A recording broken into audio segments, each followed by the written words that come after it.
Évangile de Jésus-Christ selon saint Jean.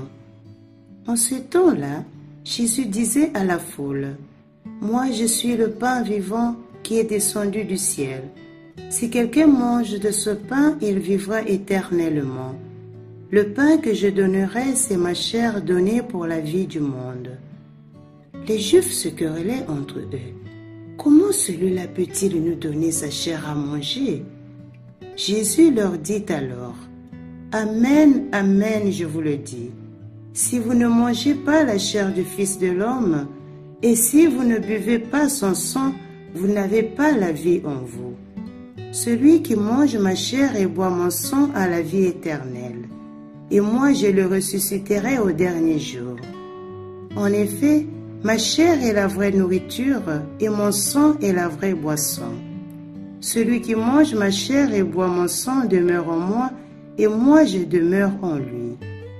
De même que le Père qui est vivant m'a envoyé, et que moi je vis par le Père, de même celui qui me mange, lui aussi vivra par moi. Tel est le pain qui est descendu du ciel. Il n'est pas comme celui que les pères ont mangé. Eux, ils sont morts.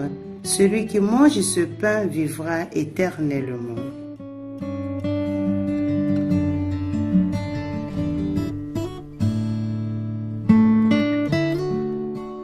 Dans le credo, nous disons que nous croyons en Dieu le Père Tout-Puissant, Créateur des choses visibles et invisibles. Cela nous fait réfléchir.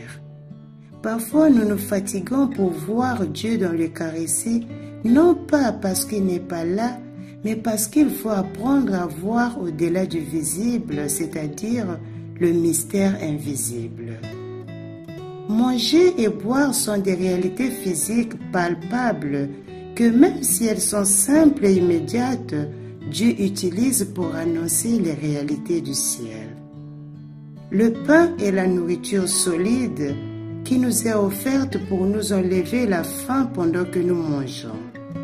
Mais il fait également référence à la connaissance de la parole de Dieu qui nous donne la force et nous enlève notre peur lorsque nous l'écoutons.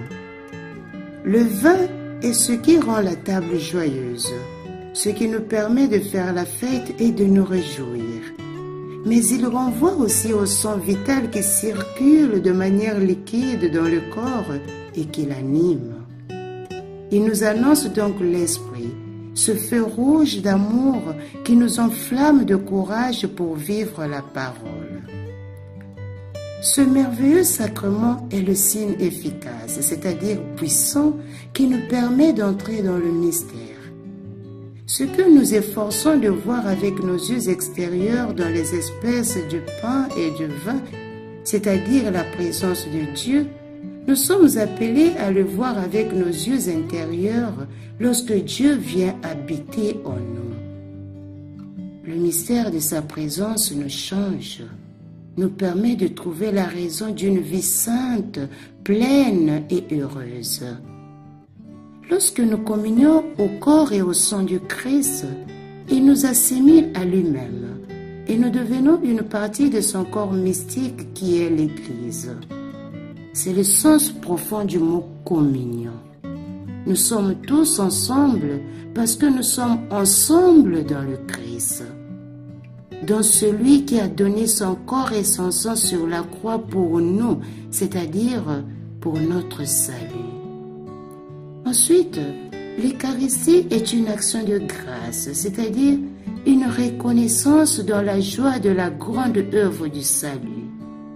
Celui qui mange et boit vit pour celui qui s'est offert, qui est le vivant. Pour cette raison, celui qui mange et boit vivra éternellement.